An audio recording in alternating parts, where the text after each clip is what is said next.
ছোটবেলা থেকে শুনে শুনে বড় হয়েছি যে শবে বরাতের রাতে বা 15ই শাবান রাতে আমাদের আত্মীয় স্বজনদের রুহগুলো আমাদের বাড়িতে বেড়াতে আসে। আমরা ছোটবেলায় বাড়ির চারিদিকে আটা ময়দাও ছড়াতাম তাদের পায়ের ছাপ দেখার জন্য। তো এটা কত দূর সত্য? এখানে শেষ নয়, এক শ্রেণীর আলেম পবিত্র কোরআন থেকে উদ্ধৃতিও করেন, তানাজ্জালুল মালাইকাতু ওয়ার রূহ। ওই রাতে বা 15ই শাবান রাতে বা শবে বরাতের রাতে ফেরেশতারা এবং আমাদের আত্মীয় স্বজনদের রূহগুলো পৃথিবীতে আসে, অবতীর্ণ হয়। এখন প্রশ্ন হলো, এটা কত দূর সত্য? আজকে আমরা এই সম্পর্কে বিস্তারিত কথা বলেছি, একেবারে বিস্তারিত কথা বলেছি। আপনাদের সামনে ডিটেলসে কন্টেন্টটা হাজির করেছি। এখন আপনার দায়িত্ব হলো সম্পূর্ণ ভিডিওটা মনোযোগ সহকারে দেখা, আর যদি মনে হয় ভিডিওটা ইনফরমেটিভ, তথ্যবহুল, ভিডিওটা দিন এবং যাদের জন্য কল্যাণকর হতে পারে, তাহলে ভিডিওটা একটু কষ্ট করে শেয়ারও করা। এত ডিটেল কন্টেন্ট গোটা ইউটিউবে খুঁজে ফেললেও আপনি খুঁজে পাবেন না, কারণ হোসেন কোরআনী একজনই। যাই হোক, সম্পূর্ণ ভিডিওটা দেখার পর আপনার কি মনে হলো সেটা অবশ্যই আমাকে কমেন্টে জানান। আর যদি আপনাদের কোনো প্রশ্ন থাকে, বিশেষ করে কঠিন প্রশ্ন, মারাত্মক কঠিন প্রশ্ন, সেটা কমেন্টে করে ফেলুন। ইনশাআল্লাহ আপনাদের প্রশ্নের উত্তর দেওয়া হবে।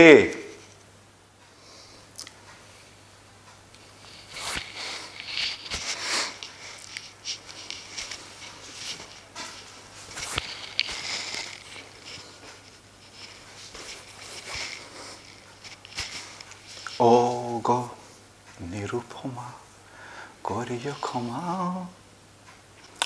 আসসালামু আলাইকুম।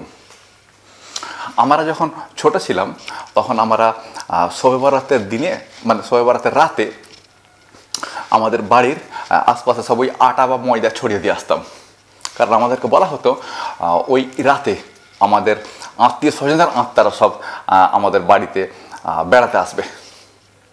তো ওই জন্য আমরা বাড়ির চারদিকে সব আটা ময়দা ছড়িয়ে দিতাম, যাতে আমরা তাদের পায়ের ছাপ দেখতে পাই। ব্যাপারটা শুধু এটুকু নয়, বহু মানুষ এটা বিশ্বাসও করেন আজকের দিন পর্যন্ত, এবং হয়তো আগামীতেও তারা এই বিশ্বাস নিয়ে হয়তো মরবে। তো এটা কতটা সত্য? এবং শুধু সাধারণ মানুষ নয়, আমাদের আলেমরাও এমনটা বলে থাকেন, আর তারা পবিত্র কোরআন থেকে একটা আয়াতের উদ্ধৃতিও করে থাকেন। 97 নম্বর সূরা কদর আয়াত নাম্বার 4, তানাজ্জালুল মালাইকাতু ওয়ার রূহু ফিহা বিইজনি রাব্বিহিম মিন কুল্লি আমর। ওই রাতে অবতীর্ণ হন ফেরেশতারা এবং রূহ, মালাইকাতু ওয়ার রূহ, ফেরেশতারা এবং রূহ তাদের প্রভুর অনুমতি নিয়ে। ওই রাতে ফেরেশতারা এবং রূহ তাদের প্রভুর, মানে আল্লাহ সুবহানাহু ওয়া তাআলার অনুমতি নিয়ে অবতীর্ণ হয়ে থাকেন। এখানে রূহ বলতে তারা বলেন যে এখানে মানুষের রূহ, মানে ফেরেশতারা এবং মানুষের রূহ ওই রাতে অবতীর্ণ হয়ে থাকেন তাদের প্রভুর অনুমতি নিয়ে। ভালো কথা, কিন্তু সত্যি কি এটা শবে বরাতের কথা বলা হচ্ছে? সত্যি কি এটা 15ই শাবান রাতের কথা বলা হচ্ছে? তো যদি আমরা 3টে আয়াত এগিয়ে আসি, তাহলে ব্যাপারটা আমরা বুঝে নিতে পারবো এটা কোন রাতের কথা বলা হচ্ছে। তাহলে চলো আমরা 1 নম্বর আয়াতে চলে যাই। 97 নম্বর সূরা কদর আয়াত নাম্বার 1, ইন্না আনজালনাহু ফি লাইলাতুল কদর। নিশ্চয়ই আমরা তাকে, এখানে তাকে বলতে পবিত্র কোরআনকে, নিশ্চয়ই আমরা তাকে বা পবিত্র কোরআনকে নাজিল করেছি কদরের রাতে। আয়াত নাম্বার 2 আল্লাহ সুবহানাহু ওয়া তাআলা মুহাম্মদ সাল্লাল্লাহু আলাইহি ওয়াসাল্লামকে উদ্দেশ্য করে বলছেন, ওয়ামা আদরাকা মা লাইলাতুল কদর, ওয়ামা আদরাকা মা লাইলাতুল কদর। আপনি কি জানেন কদরের রাত আসলে কি? মুহাম্মদ সাল্লাল্লাহু আলাইহি ওয়াসাল্লাম বলছেন, আমি কিভাবে জানতে পারি? আমি একজন মূর্খ সূর্খ মানুষ, এসব কি আমাদের জানা সম্ভব? আপনি নিজেই বলুন। তো 3 নম্বর আয়াত আল্লাহ সুবহানাহু ওয়া তাআলা নিজে বলছেন, লাইলাতুল কদরি খায়রুম মিন আলফি শাহর। এই রাত 1000টা মাসের চেয়ে উত্তম। তারপর 4 নম্বর আয়াতে বলা হচ্ছে, তানাজ্জালুল মালাইকাতু ওয়ার রূহ ফিহা বিইজনি রাব্বিহিম মিন কুল্লি আমর। ওই রাতে ফেরেশতারা এবং রূহ অবতীর্ণ হয়ে থাকেন তাদের প্রভুর অনুমতি নিয়ে।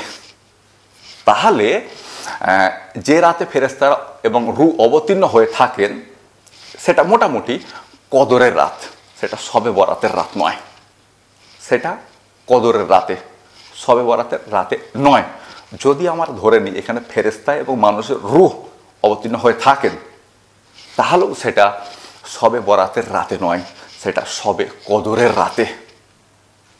আর শবে কদর শাবান মাসের 15 তারিখে নয়, শবে কদর রমাদান মাসে। পবিত্র কোরআনে এর উল্লেখ রয়েছে। 2 নম্বর সূরা বাকারা আয়াত নম্বর 185-তে আল্লাহ সুবহানাহু ওয়া তাআলা বলেছেন যে শাহরুর রমাদানাল্লাযী উনজিলা ফীহিল কোরআন। রমাদান মাস হলো সেই মাস যে মাসে পবিত্র কোরআন নাজিল হয়েছে। তাহলে ওখানে যে বলা হচ্ছে পবিত্র কোরআন নাজিল হচ্ছে কদরের রাতে, সেই কদরের রাতটা কবে না, সেটা রমাদান মাসে। ব্যাপারটি পরিষ্কার।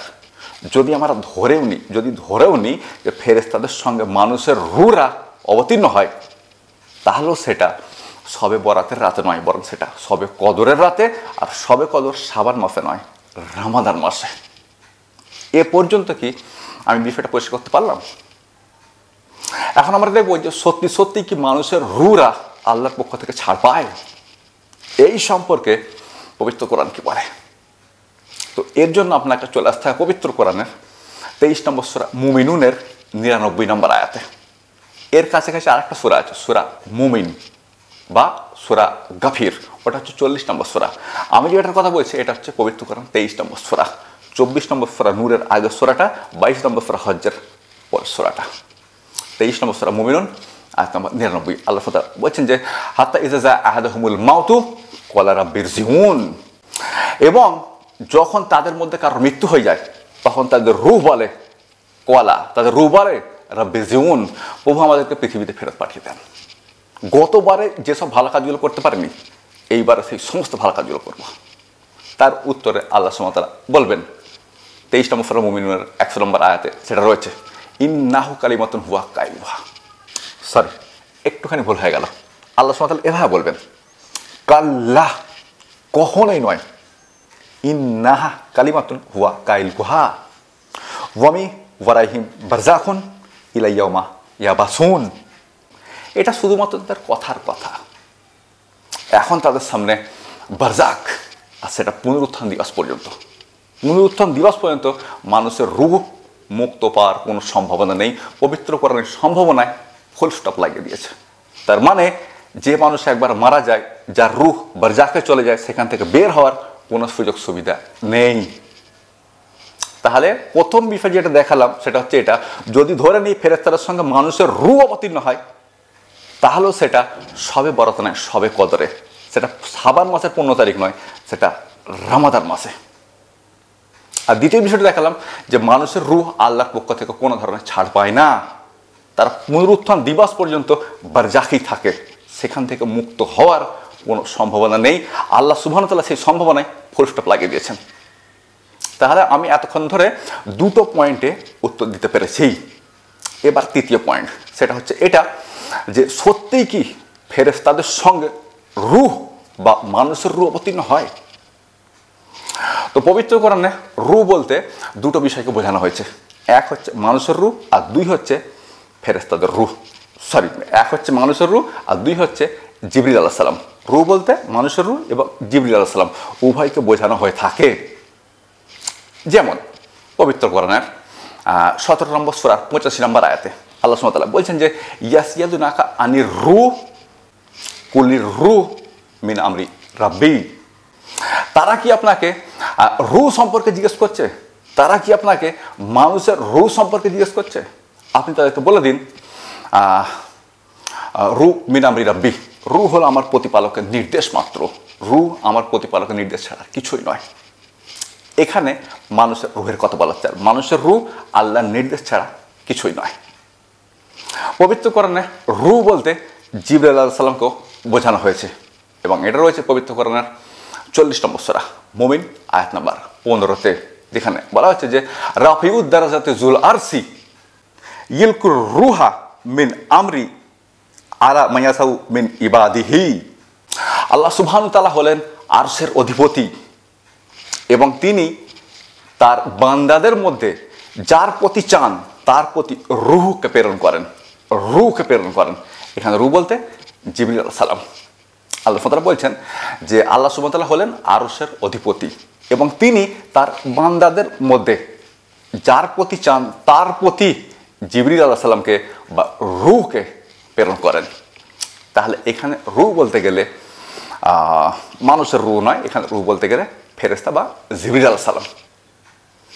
এছাড়াও পবিত্র কোরআন বহুবার জিবরিল আলাইহিস সালামকে রূহ বলা হয়েছে। আমি সমস্ত রেফারেন্স উল্লেখ করছি না, তবে গুরুত্বপূর্ণ কিছু রেফারেন্স আপনি নোট করে নিন যেগুলো আমি বলতে চাইব। পবিত্র কোরআনে জিবরিল আলাইহিস সালামকে রুহুল আমিন বলা হয়েছে। রুহুল আমিন, বিশ্বস্ত রূহ।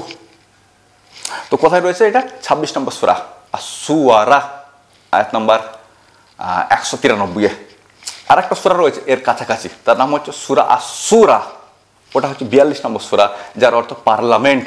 আমি ওই সূরার কথা বলছি না, আমি বলছি 26 নম্বর সূরা আস-সূরা, যার বাংলা অর্থ হচ্ছে কবিগণ বা শায়েরগণ। শায়ের মানে কবি, আর সূরা মানে কবিগণ। তো আমি 26 নম্বর সূরার কথা বলছি, সূরা আস-সূরা আয়াত নম্বর 193। এখানে জিবরিল আলাইহিস সালামকে রুহুল আমিন বলা হয়েছে, বিশ্বস্ত রূহ বলা হয়েছে। এছাড়াও পবিত্র কোরআন আরও বেশ কয়েকবার জিবরিল আলাইহিস সালামকে রুহুল কুদুস বলা হয়েছে। রুহুল কুদুস, পবিত্র রূহ বা পবিত্র আত্মা।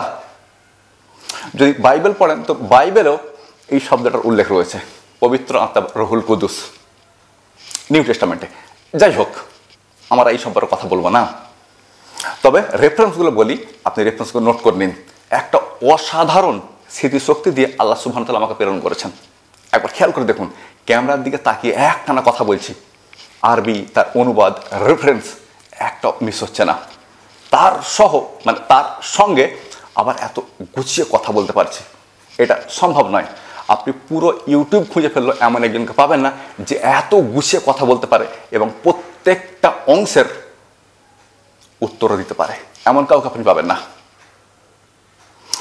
এত ডিটেল কন্টেন্ট আপনি একটা ভিডিওতে পাবেন না। আমার ভিডিওতে যত ডিটেলডে কন্টেন্টগুলো আপনি পেয়ে থাকেন।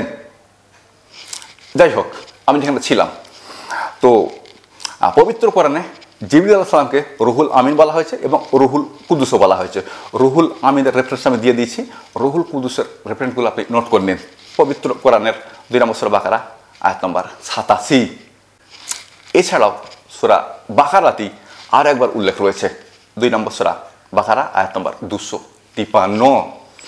এছাড়াও 5 নম্বর সূরা মাইদার 110 নম্বর আয়াতেও জিবরিল আলাইহিস সালামকে রুহুল কুদুস বলা হয়েছে। এছাড়াও 16 নম্বর সূরা নাহল আয়াত নম্বর 102-তেও জিবরিল আলাইহিস সালামকে রুহুল কুদুস বলা হয়েছে, পবিত্র রূহ বলা হয়েছে। তার মানে পবিত্র কোরআনে যেমন মানুষের রূহকে রূহ বলা হয়েছে, তেমন জিবরিল আলাইহিস সালামকেও রূহ বলা হয়েছে। এখন প্রশ্ন হচ্ছে, সূরা কদরের 4 নম্বর আয়াতে যে বলা হচ্ছে তানাজ্জালুল মালাইকাতু ওয়ার রূহ, অবতীর্ণ হয়ে থাকে ফেরেশতারা এবং রূহ, এখানে রূহ বলতে কার রূহ? মানুষের রূহ নাকি জিবরিল আলাইহিস সালাম? তো আমরা দেখেছি পবিত্র কোরআনে মানুষের রূহকে রূহ বলা হয়েছে, জিবরিল আলাইহিস সালামকে রূহ বলা হয়েছে, কিন্তু এখনো কনফার্ম নয় যে এখানে রূহ বলতে কার কথা বলা হচ্ছে। আমরা আরও 3টে আয়াত দেখব, এই 3টে আয়াত দেখলে ব্যাপারটা পরিষ্কার হয়ে যাবে। প্রশ্ন হচ্ছে কীভাবে পরিষ্কার হবে? পবিত্র কোরআনে যখনই ফেরেশতাদের সঙ্গে রূহ শব্দের ব্যবহার করা হয়েছে, তার প্রত্যেকবার তার জিবরাইলের জন্য। পবিত্র কোরআনে যতবার ফেরেশতাদের সঙ্গে রূহ শব্দের ব্যবহার করা হয়েছে, প্রত্যেকবার তা জিবরিলের জন্য বা জিবরাইল আলাইহিস সালামের জন্য। যেমন যেমন 2-একটা রেফারেন্স আমরা একবারখানি দেখব। 16 নম্বর সূরা নাহল আয়াত নম্বর 2, এখানে ফেরেশতাদের সঙ্গে রূহের কথা বলা হয়েছে। এখানে রূহ বলতে জিবরিল আলাইহিস সালাম, মানুষের রূহ নয়। তেমনই আরেকবার একই ধরনের বক্তব্য রয়েছে পবিত্র কোরআনে 70 নম্বর সূরা মারিজ আয়াত নম্বর 4-এ। এখানেও ফেরেশতাদের সঙ্গে মালাইকাতু আর রূহ বা মালাইকাতি আর রূহ এভাবে কথা বলা হচ্ছে। ফেরেশতাদের সঙ্গে রূহের কথা বলা হচ্ছে, আর প্রত্যেকবার তা জিবরিলের জন্য বা জিবরাইল আলাইহিস সালামের জন্য। আর একটা রেফারেন্স রয়েছে, সেটা হচ্ছে 78 নম্বর সূরা নাবা আয়াত নম্বর 38-এও ফেরেশতাদের সঙ্গে রূহ শব্দের ব্যবহার করা হয়েছে, আর তা জিবরিল আলাইহিস সালামের জন্য। অর্থাৎ পবিত্র কোরআনে যতবার ফেরেশতাদের সঙ্গে রূহ শব্দের ব্যবহার করা হয়েছে তা জিবরিল আলাইহিস সালামের জন্য, আমাদের জন্য নয় বা আমাদের রূহের জন্য নয়।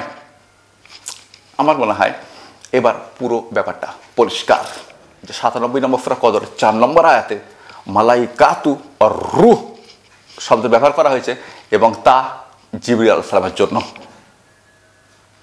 মানুষের রূহের জন্য নয়। তবে এখানে একটা শেষ প্রশ্ন হবে, একদম শেষ প্রশ্ন। আয়াতে বলা হচ্ছে তানাজ্জালুল মালাইকাতু আর রূহ ফি ইযনি রাব্বিহিম মিন কুল্লি আমর। ফেরেশতারা এবং রূহ বা জিবরিল আলাইহিস সালাম অবতীর্ণ হয় তাদের প্রভুর অনুমতি নিয়ে। প্রশ্ন হচ্ছে অনুমতির কথা বলা হচ্ছে কেন? আসলে ফেরেশতা এবং রূহ বা জিবরিল আলাইহিস সালামের কোনো অওকাত নেই আল্লাহর অনুমতি ছাড়া তারা কিছু করতে পারবে। এই সম্পর্কে পবিত্র কোরআনে কথা বলা হয়েছে 19 নম্বর সূরা মারিয়ামের 64 নম্বর আয়াতে, ওয়ামা নাতানাজ্জালু ইল্লা বি আমরি রাব্বিকা। জিবরিল আলাইহিস সালাম বলছেন আমরা আপনার প্রভুর মানে মুহাম্মদ সাল্লাল্লাহু আলাইহি ওয়াসাল্লামের প্রভুর অনুমতি ছাড়া অবতীর্ণ হতে পারি না। এই জন্যে যতবার ফেরেশতাদের অবতীর্ণ হওয়ার কথা বলা হয়েছে প্রত্যেকবার বলা হচ্ছে তাদের প্রভুর অনুমতি নিয়ে। রাব্বিহিম বিইজনি রাব্বিহিম মিন কুল্লি আমর, তাদের প্রভুর অনুমতি সহ। আমার মনে হয় এই ব্যাপারটাও পরিষ্কার। এখন প্রশ্ন হচ্ছে কদরের রাতে ফেরেশতা এবং রূহ অবতীর্ণ হন কেন, মানে কোন কারণে তারা অবতীর্ণ হন? তো এই প্রশ্নের উত্তর রয়েছে পবিত্র কোরআনের 44 নম্বর সূরা দুখানের সম্ভবত 4 নম্বর আয়াতে, যেখানে আল্লাহ সুবহানাহু ওয়া তাআলা বলছেন যে, আমি আয়াতটা ভুলে যাচ্ছি কেন গো, যেখানে আল্লাহ সুবহানাহু ওয়া তাআলা বলছেন, তো কি বলছেন আল্লাহ সুবহানাহু ওয়া তাআলা? যেখানে আল্লাহ সুবহানাহু ওয়া তাআলা বলছেন, আমাকে একটু মনে করতে হবে, আর ভুলে গেছি আমি, কিন্তু মনে করতে পারছি না। হ্যাঁ, মনে পড়েছে, ফি হা ইফরাকু কুল্লু আমরিন হাকিম। কেননা কদরের রাতে আমাদের মহাবিশ্বের জন্য এবং মহাবিশ্ব সমূহের জন্য বাজেট নির্ধারণ হয়। সেই বাজেট নিয়েই ফেরেশতারা এবং জিবরিল আলাইহিস সালাম আমাদের মহাবিশ্ব সমূহে অবতীর্ণ হন। তাহলে এই প্রশ্নের উত্তরও পেয়ে গেলেন যে ফেরেশতা এবং জিবরিল আলাইহিস সালাম ওই রাতে অবতীর্ণ হন কেন। আর আমার মনে হয় এখন পর্যন্ত আমি পুরো ব্যাপারটা আপনার সামনে বুঝিয়ে বলতে পেরেছি ডিটেলসে। শুধু একটা প্রশ্নের উত্তর বাকি রয়ে গেল, আজকে আমি শীতকালে টুপি পরেছি কেন? আসলে ভাই কাহিনী হচ্ছে এরকম, আমার টুপি মাত্র একটাই, মানে আমি যে টুপি ব্যবহার করি মাথায় মাত্র একটাই। তো গত রাতে আমি টুপিটা ধুয়ে দিয়েছি, তো আমার কাছে ব্যবহার করার জন্য দ্বিতীয় কোনো টুপি নেই, এই জন্য এই টুপিটা পরে কাজ চালাচ্ছে আর কি।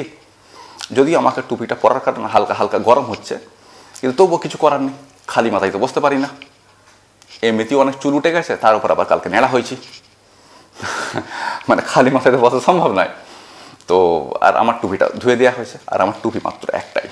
শুধু টুপি একটা নয়, আমার জামা মাত্র দুটো, ভিডিও বাঁধানোর জন্য একটা, আর যখন এখানে ওখানে যাই আর একটা কালো রঙের জামা আছে, ওটাও অন্যজনের দেয়া জামা, ওই মাত্র দুটি জামা আমার।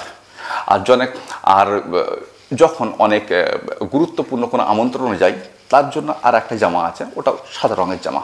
মানে আমি একেবারে গরিব ভিখারির মতো জীবনযাপন করি।